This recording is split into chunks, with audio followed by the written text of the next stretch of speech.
ಆತ್ಮೀಯ ವೀಕ್ಷಕರೇ, ಪಾಟೀಲ್ ನ್ಯೂಸ್ ಅಲರ್ಟ್ಗೆ ಸ್ವಾಗತ ಸುಸ್ವಾಗತ. ನಮಸ್ಕಾರ. ಮಸ್ಕಿ ತಾಲೂಕಿನ ಹಾಲಾಪುರ ಸಮೀಪದ 65ರ ಉಪ ಕಾಲುವೆಯಲ್ಲಿ ಕಸ, ಕಡ್ಡಿ ಮತ್ತಿತರ ತ್ಯಾಜ್ಯಗಳಿಂದ 3 ಫೀಟ್ ನಷ್ಟು ತುಂಬಿದ್ದು, ಇದರಿಂದ ತುಂಬಾ ತೊಂದರೆ ಅನುಭವಿಸುತ್ತಿರುವ ಕೆಳಭಾಗದ ಹಳ್ಳಿಗಳಾದ ಎನ್ಎನ್ ಕ್ಯಾಂಪ, ಬೆಳಗನೂರು, ಉಟಕನೂರು ಭಾಗದ ರೈತರು ತಮ್ಮ ಹೊಲಗದ್ದೆಗಳಿಗೆ ನೀರು ಹೋಗದ ಕಾರಣ ಪ್ರತಿ ವರ್ಷ 2-3 ಬಾರಿ ಜೆಸಿಬಿ ಮತ್ತು ಟ್ರ್ಯಾಕ್ಟರ್ ಮೂಲಕ ರೈತರು ಸುಮಾರು 8 ರಿಂದ 10 ಲಕ್ಷ ರೂಪಾಯಿ ಸ್ವಂತ ಹಣ ಖರ್ಚು ಮಾಡಿ ಕಾಲುವೆ ಸ್ವಚ್ಛ ಮಾಡಿಕೊಳ್ಳುತ್ತಿದ್ದು, ಆದರೆ ನೀರಾವರಿ ಇಲಾಖೆ ಇಷ್ಟೆಲ್ಲಾ ಕಾಲುವೆಯಲ್ಲಿ ಕಸ, ಕಡ್ಡಿ ಇನ್ನಿತರ ತ್ಯಾಜ್ಯ ವಸ್ತುಗಳಿಂದ ಕೂಡಿದ್ದರೂ ನೋಡಿದರೂ ಏನೂ ನೋಡಿಲ್ಲ, ಏನೂ ಕಂಡಿಲ್ಲ ಎನ್ನುವಂತೆ ವರ್ತಿಸುವುದು ನಾಚಿಕೆಗೇಡಿನ ಸಂಗತಿಯಾಗಿದೆ.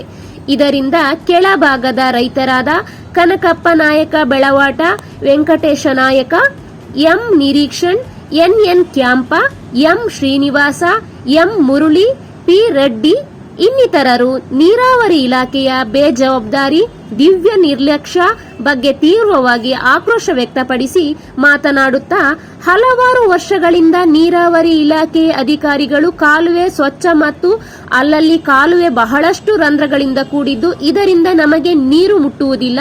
ಹೀಗಾಗಿ ಈ ವರ್ಷ ಸರಿಯಾಗಿ ಕಾಲುವೆಯನ್ನು ಸರಿಪಡಿಸಿ ನಮಗೆ ನೀರು ಬರಬೇಕು. ಹಾಗೆ ನಾವು ಖರ್ಚು ಮಾಡಿದ ಹಣ ನಮಗೆ ಹಿಂದಿರುಗಿಸಬೇಕು. ಇಲ್ಲವಾದರೆ ಉಗ್ರ ಪ್ರತಿಭಟನೆ ಮಾಡಬೇಕಾಗುತ್ತದೆ ಎಂದು ರೈತ ನೀರಾವರಿ ಇಲಾಖೆ ಅಧಿಕಾರಿಗಳಿಗೆ ಎಚ್ಚರಿಕೆ ನೀಡಿದ್ದಾರೆ. ಡಿಪಾರ್ಟ್ಮೆಂಟ್ನವರು ಏನು ಸ್ವಚ್ಛ ಮಾಡ್ತಾ ಇಲ್ಲ, ರೈತರೆಲ್ಲ ನೀರಿನ ಭಾರಿ ತೊಂದರೆ ಆಗ್ತಾ ಇದೆ. ಈ ತರ ಹಿಂಗ ಸ್ವಚ್ಛದ ಕಾರಣ ಡೆಂಗಿ ಜ್ವರ ಬರ್ತಾ ಇದೆ. ಕಾರಣ ಎಷ್ಟು ದುಡ್ಡಿದ್ರೇನೋ ಇದಕ್ಕೆ ಏನು ಮಾಡ್ತಾ ಇಲ್ಲ, ರೈತರಿಗೆ ಎಷ್ಟು ತ್ರಾಸ ಇದೆ. ನೀವೇ ನೋಡಿ ಈ ತರ ಎಷ್ಟು ಗಲೀಜಿದೆ. ನೀರಾವರಿ ಏನು ಪ್ರತಿ ವರ್ಷ ಆದ್ರೂ ಏನು ಮಾಡ್ತಾ ಇಲ್ಲ. ಈ ತರ ಎಲ್ಲ ಹೊಲಸು ಬಿಟ್ಬಿಡ್ತಾರೆ ಕೆನಲಿಗೆ, ಇದನ್ನ ಸ್ವಚ್ಛನೆ ಮಾಡ್ತಾ ಇಲ್ಲ. ಎಷ್ಟು ಹೊಲಸಿದೆ ಎಲ್ಲಗ ಇದೇ ನೀರು ಕುಡಿಬೇಕು. ಈ ತರ ನಿಮ್ಮ ಹೆಸರು ರೀ? ಎಂ ಶ್ರೀನಿವಾಸ ರೀ. ಏನ್ರಿ ಇಲ್ಲಿ ಎಲ್ಲ ಇಲ್ಲಿ ಬಂದಿರಿ ನಿಮ್ದು? ನಾವು ನಾರಾಯಣ ಕ್ಯಾಂಪ್ ರೈತರು ರೀ, ಇಲ್ಲಿ ಬಲವಾಡ ರೈತರವರು. ಇದು ನಾಳೆ ಕಾಲೇ ಬಿಟ್ಟಾರ್ರಿ. ಅದನ್ನ ಕಾಲೇ ನೋಡಿ ಎಷ್ಟು ಹೊಲಸಿದೆ, ಓಳ್ ತುಂಬಿಟ್ಟದ್ರಿ, ಜಂಗಲ್ ಫುಲ್ ಆಗ್ಬಿಟ್ಟವ. ಹಂಗಾಗಿ ನಾವು ಎಷ್ಟು ಗಮನಕ್ಕೆ ತಂದ್ರೆ ಅವ್ರು ಕೇರ್ ಮಾಡಿಲ್ಲ, ಇಲಾಖೆ ಅವರು ಯಾರು ಕೇರ್ ಮಾಡಿಲ್ಲ. ಟೆಂಡರ್ ಆಗ್ಬೇಕು, ಟೆಂಡರ್ ಮೂಲಕ ತಿಂಗಳಾಗ ಮಾಡ್ತೀವಿ ಅಂತ ಹೇಳ್ತಾರ. ತಿಂಗಳ ಮಾಡಿ ನಾಳೆನೇ ಕಾಲೇ ಬರುತ್ತಾ. ಹೋದ ವರ್ಷ ಹಿಂಗಾಗಿ 400 ಎಕರೆ ನಾವು ಕೊಯ್ದಿಲ್ಲ. ಒಂದೇ ಬೆಳೆ ಆದ್ರೂ 400 ಎಕರೆ ಕೊಯ್ದಿಲ್ಲ, ಒಣಗಿ ಹೋಗ್ಬಿಟ್ಟವ. ಹಂಗಾಗಿ ನಾವು ಬಾದ ಹಿಡ್ಕೊಂಡು ಬಂದು ಎಲ್ಲ ಮಾಡ್ಸಕ್ ಹಚ್ಚಿವಿ.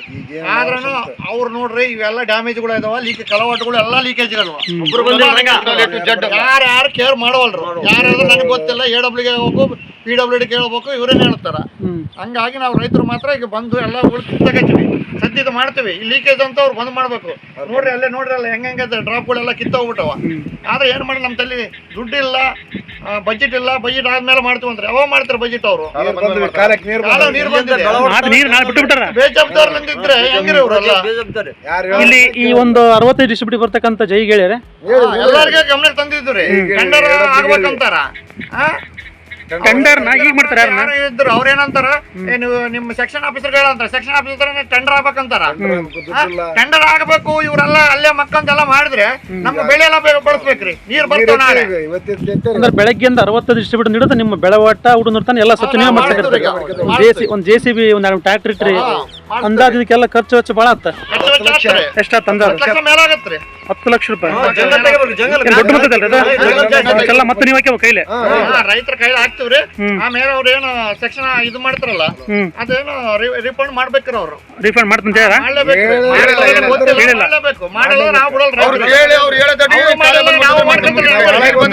ಏನು ಮಾಡಕ್ಕಿಲ್ಲ.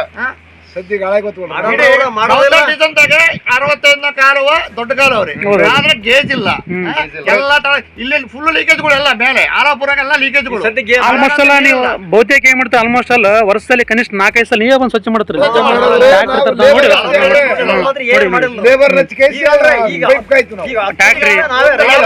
ನಮ್ಗೆ ಕೂಲಿ ಇಲ್ಲ, ಗ್ಯಾಂಗ್ ಮ್ಯಾನರ್ ಬರಲ್ಲ ಅಂತಾರ. ಅಲ್ಲಿ ನೋಡ್ರೆ ಮಸ್ಕಿ ಆಲಾಪುರ ರೋಡ್ಗ ಬ್ರಿಡ್ಜ್ಗ ತುಂಬಿಸಿ ವಾಟರ್ ಪೈಪ್ ಲೈನ್ ಎಲ್ಲ ಅಡ್ಡ ಬಿದ್ದವ್ರಿ. ಲೆಟರ್ ಕೊಟ್ಟಿವಿ, ಅದು ಪೀಡೋ ಕೇರ್ ಮಾಡೋಲ್ಲ, ಫೋನ್ ಹತ್ತವಲ್ಲ. ಪೀಡೋ ನಾವು ಮತ್ತೆ ನಾವೇನು ಕಿತ್ತರೆ ಸಂಬಂಧ ಇಲ್ಲ, ರೈತರಾಗೆ ಕಿತ್ತುವೆ ಮತ್ತೆ ಕುಡಿಯೋ ನೀರು ಅದಿದ್ರೆ ನಮ್ಗೆ ಸಂಬಂಧ ಇಲ್ಲ. ಇದ್ರ ಬಗ್ಗೆ ಜನಪ್ರತಿನಿಧಿ ಹೇಳಿದ್ರೆ ನಿಮ್ಮ ಶಾಸಕರಿಗೆ ಸಂಬಂಧಪಟ್ಟಿರ್ತಕ್ಕಂಥ ವಿಷಯ ಮುಟ್ಟಿಸಿರಿ? ಎಲ್ಲರಿಗೂ ಹೇಳಿದ್ರು, ಅವ್ರ ಗಂಟರ ಮೂಲಕ ಮಾಡ್ತು ಅಂತ ಹೇಳಿದ್ರು.